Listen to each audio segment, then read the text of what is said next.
Hello mga madam, another day, another orders. Ang pa-order namin today ay taga Department Political Science, UP Diliman, Quezon City. And of course, ang client namin na to ay isa sa mga repeat clients na. Mga datihan na namin mga client at umorder ulit ngayon.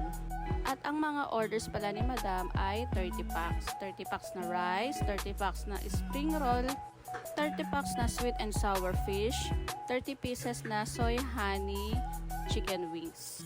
Medyo madalian na rin itong pag-prepare ko kasi mga oras na yan nag-aantay na si client dahil for pick up yung orders niya. At tamang adjust na po ako sa mga pagkakataon na yan hanggang sa makuha ko yung gusto ko para pag pinituran ay maayos naman po. At ito na nga ang mga lumabas sa hula. So ayan, ayan yung mga pictures na nakuha ko.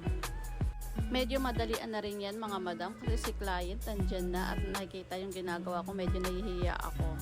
So ayan muna for today's video. Thank you!